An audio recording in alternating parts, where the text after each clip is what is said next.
আসসালামু আলাইকুম প্রিয় দর্শক, জানিয়ে দেব এখনকার গুরুত্বপূর্ণ টপ নিউজটি। পুরো নিউজটি উপস্থাপন করব আমি নিপা আক্তার শিমু। এবার বিস্তারিত খবর। রাজশাহীতে সাপের উপদ্রব দিন দিন উদ্বেগজনক পরিস্থিতি তৈরি করছে। বিশেষ করে পদ্মা নদী ও আশপাশের চরাঞ্চলে পানি বৃদ্ধি পাওয়ায় আশ্রয়ের খোঁজে সাপ লোকালয়ে চলে আসছে। এর ফলে সাপে কামড়ানোর ঘটনা বেড়ে গেছে, এমনকি মৃত্যুর ঘটনাও ঘটেছে। গত রোববার রাতে চাঁপাইনবাবগঞ্জে ঘুমন্ত অবস্থায় ফেরদৌস হাসান নামে একজনকে কালাজ সাপ দংশন করে। প্রথমে গ্রামের প্রচলিত উপায়ে চিকিৎসার চেষ্টা করা হলেও এতে তার অবস্থার অবনতি ঘটে। পরে তাকে দ্রুত রাজশাহী মেডিকেল কলেজ হাসপাতালে নেওয়া হলে আইসিইউতে ভর্তি করা হয়।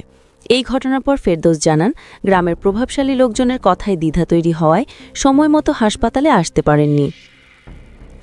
রাজশাহী মেডিকেল কলেজ হাসপাতালে প্রতিদিনই সাপে কামড়ে আক্রান্ত রোগী ভর্তি হচ্ছেন। শুধু সোমবার একদিনেই ৮ জন রোগী ভর্তি হয়েছেন।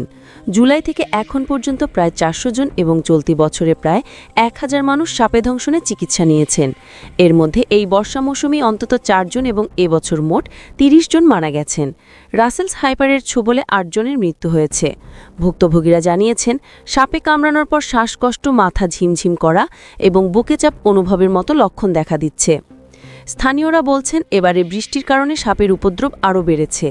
পদ্মা নদী ও চরাঞ্চল পানিতে ভরে যাওয়ায় সাপ লোকালয়ে চলে আসছে। আবার পানি কমে গেলে চরাঞ্চল ডুবে যাওয়ায় সাপ আশ্রয়ের খোঁজে উঁচু এলাকায় চলে আসে।